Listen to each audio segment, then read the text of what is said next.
Welcome back. This is Live from Paris on France 24. I'm Mark Owen. These are the headlines. 4 school children are among the people now under arrest for the murder and beheading of a school teacher in a Paris suburb. Others include parents of pupils in the classroom when the teacher showed controversial cartoons of Prophet Muhammad in a discussion about freedom of speech in France. The national homage to Samuel Paty is to take place on Wednesday. First Lady of France, Brigitte Macron, will not be allowed to attend that homage. She's self-isolating, having been in contact with a COVID case. This Monday, France reported over 11,000 people in hospital with COVID-19 for the first time since mid-June. Meanwhile, in the UK, Wales has reimposed lockdown for a fortnight to try to stop the spread of the virus. The party of the exiled former president, Evo Morales, is claiming victory in the election in Bolivia. The result, if confirmed, could represent a rejection of the conservative wing of politics in La Paz. But could this pave the way for Morales to return from exile and come back to Bolivia? This is Live from Paris.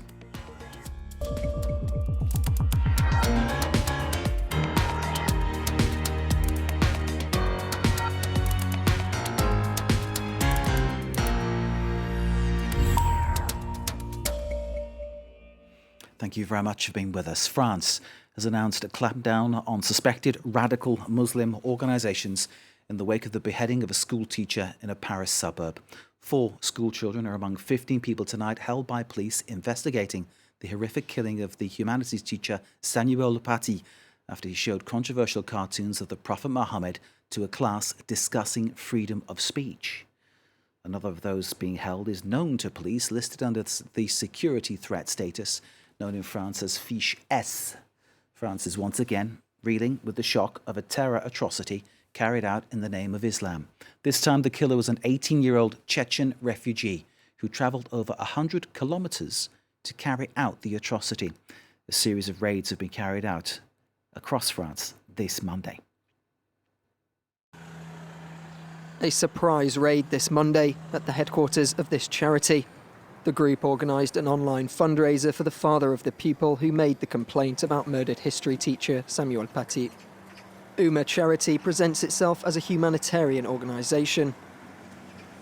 These raids, which followed Sunday's Defence Council meeting, are part of Interior Minister Gérald Darmanin's political response.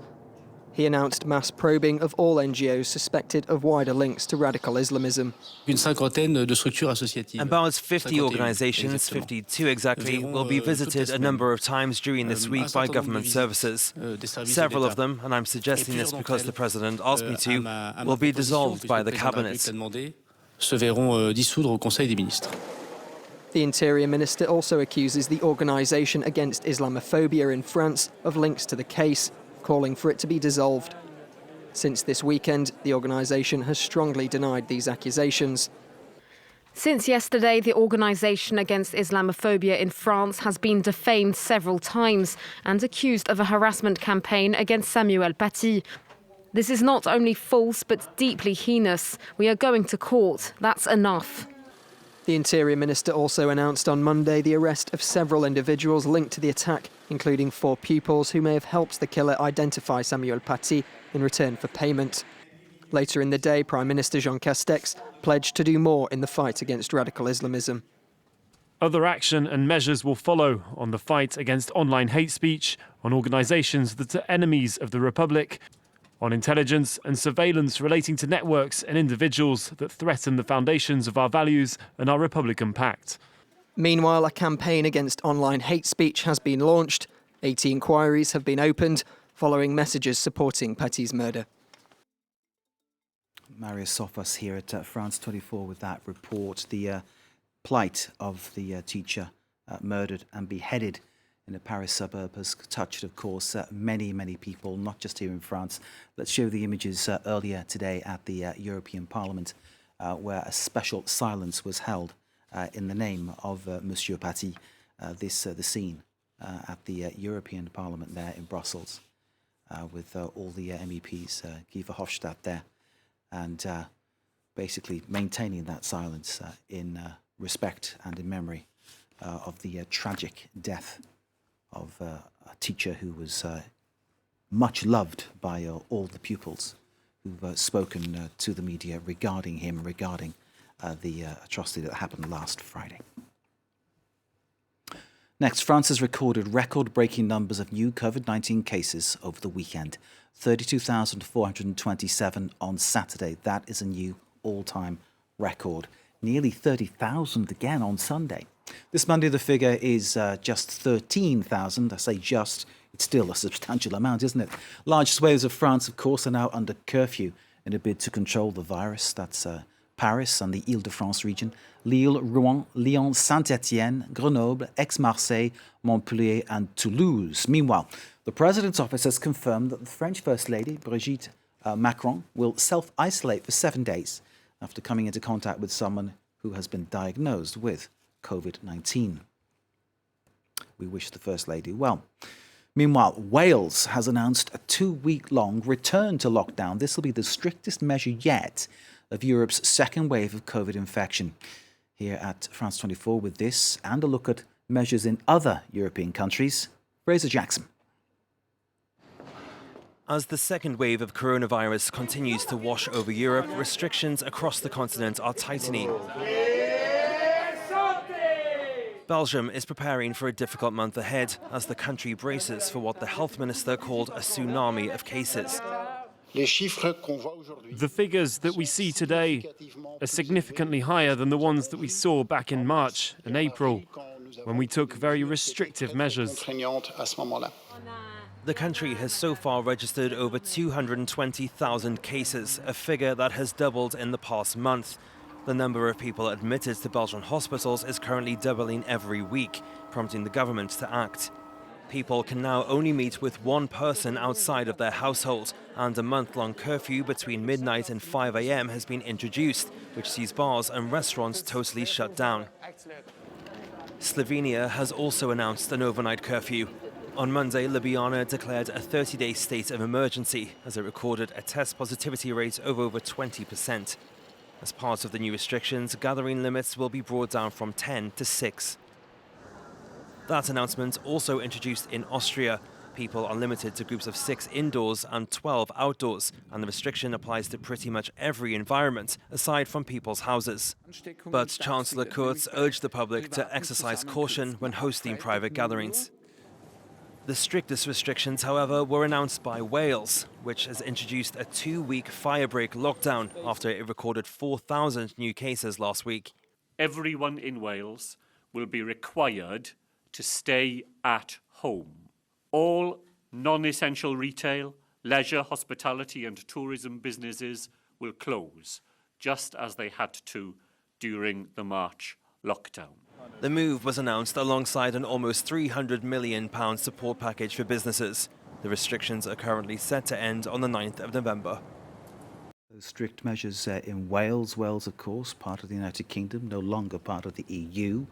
In the EU, Ireland is now the first EU country to re-enter lockdown, but keeping schools open.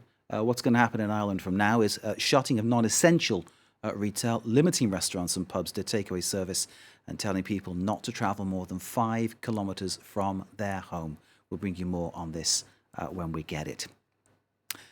Britain this Monday welcomed signals that the European Union was ready to intensify stalled post-Brexit trade talks, but said its commitments did not yet go far enough to restart face-to-face negotiations.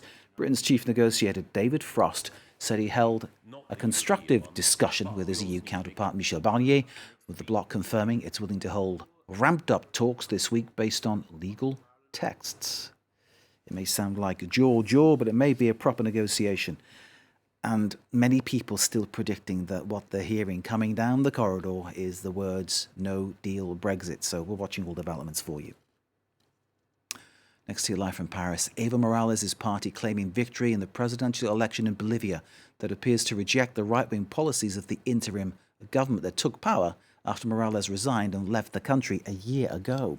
Officials released no formal, comprehensive, quick counter results from the vote on Sunday, but 2 independent surveys show Morales' handpicked successor, Luis Arce, with a lead of roughly 20 percentage points over his closest rival, and that would be far more than needed to avoid a runoff. Here at France 24, Catherine Viette with this. No second-round runoff in Bolivia's presidential election. Exit polls predicting a big win for leftist candidate Luis Arce. His opponent, Carlos Mesa, conceded defeat, saying Arce's 20 percentage point lead was unbeatable.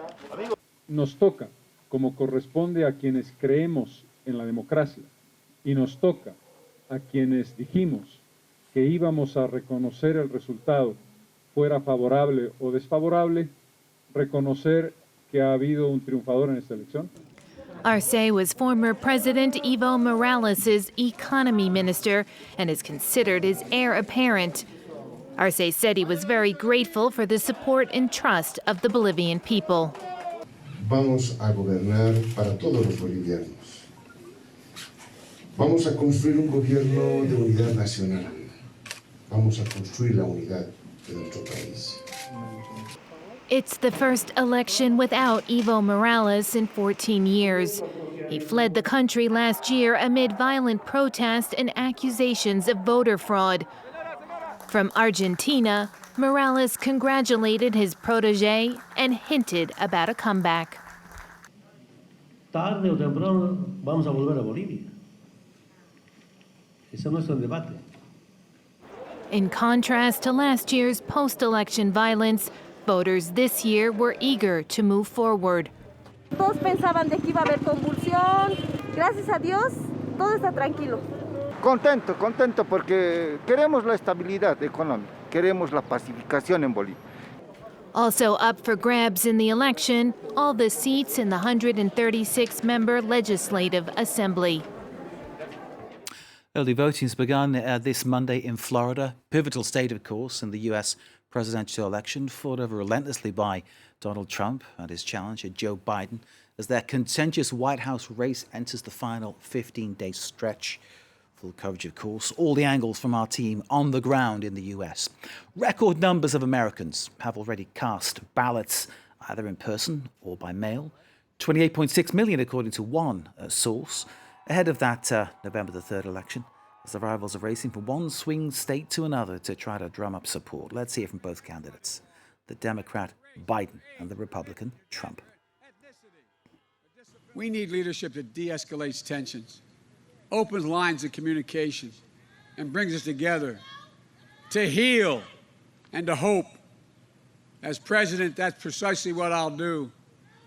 But true justice is also about jobs, good-paying jobs, financial stability. So, folks, it's time to stand up. Stand up and take back our democracy. No more time left. So we're doing very well. I guess the poll numbers are looking very, very good in many of the states. And once people hear what we've done and it's all clarified, I think they have to go with us. We're in a great state right now, and we look forward to doing something that's going to be exciting.